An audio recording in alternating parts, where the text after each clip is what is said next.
ایک بچہ ایسا ہوتا ہے جس پہ ماں باپ سارا ہی بوجھ رکھ دیتے ہیں. انہیں پتہ ہوتا ہے کہ میں نے جو اس نے کہنا ہے وہ اس نے کر دینا ہے. اب وہ بچہ سکون دیتا ہے, ماں باپ اس کی وجہ سے اپنے دل میں راحت محسوس کرتے ہیں. ماں باپ بوڑھے تھے, وہ بچہ گھر آ گیا, دو رویے ہیں. آپ کو سمجھانے کے لیے چند مثالیں عرض کر رہا ہوں. ماں باپ بوڑھے ہیں, گھر میں غریبی ہے, بچہ ڈیوٹی سے آیا ہے. اب ماں باپ اسے کوئی کام کہنا چاہ رہے تھے, دونوں نے منصوبہ بندی کی ہے اور لفظ جمع کیے ہیں, اپنی سادگی میں کچھ جملے تراشے ہیں. بیٹا جب آیا تو بڑے دھیمے لہجے میں کہا, پتر ہمیں تیرے وسائل کا بھی پتہ ہے, مسائل کا بھی پتہ ہے, تنخواہ کتنی ہے ہم جانتے ہیں, خرچے کتنے ہم جانتے ہیں, لیکن پتر ہم بھی تیرے علاوہ کس کو کہیں, تیری بہن غریبنی کو 10-20 ہزار کی ضرورت پڑ گئی ہے, تو مہربانی کر اس کے ساتھ. اور بڑے دبے لفظوں میں, ڈر کے, محتاج جملوں میں. بچہ تو ایسے ہوا جیسے پہلے سے ہی تیار بیٹھا تھا, لاوا تھا, پھٹ گیا. کہنے لگا, ابا جی آپ ہر وقت مجھے تکلیف ہی دیتے رہتے ہیں, اماں ہر وقت آپ کام بتاتی رہتی ہیں, بہن کو سمجھائیں نا آپ کہ میرے پہلے بڑے مسئلے ہیں, میں کہاں سے اسے پیسے دوں, آپ اسے کہیں. ماں باپ بیچارے ساری رات روتے رہتے ہیں, یار کہ اس نے کیا کیا, نہ دیتا چلو وہ ڈب سے جواب دے دیتا.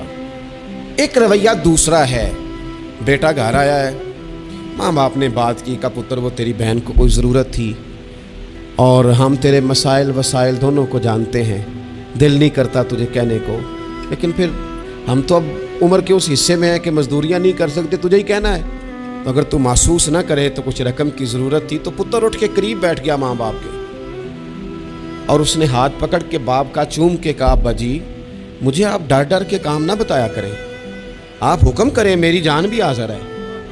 یہ 20 ہزار کی کیا بات ہوئی, آپ جتنے کہیں گے میں بندوبست کروں گا. اور بہن کو بھی آپ یہ کہیں کہ وہ ڈرا نہ کرے, وہ اس گھر کے حصے دار ہے, یہ اس کا میکا ہے, یہاں تو فخر سے آ سکتی, ناز سے آ سکتی ہے. اسے کو جب آئے گی دروازہ کھلا ملے گا, جب آئے گی بھائی کی شفقت ملے گی. بہن نے بھائی پہ ناز نہیں کرنا تو کس پہ کرنا ہے.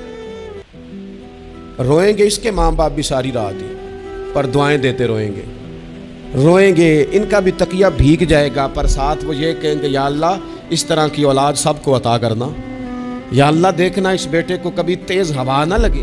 ہم موجود ہیں اور دین کے ڈاکو پہنچ جائے, ہم موجود ہیں اور ملحدین فتنہ گری کر کے چلے جائیں, سیکولر ہمارے نوجوانوں کو بگاڑ کے چلے جائیں.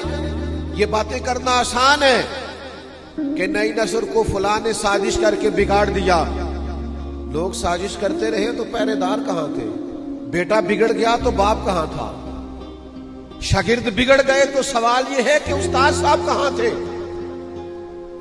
اگر سالکین بگڑ گئے تو مرشد کہاں تھے, اگر قوم بگڑ گئی تو رہنما کہاں تھے. نہ ادھر ادھر کی تو بات کر, یہ بتا کہ قافلہ کیوں لٹا, مجھے رہزنوں سے غرض نہیں, تیری رہبری کا سوال ہے.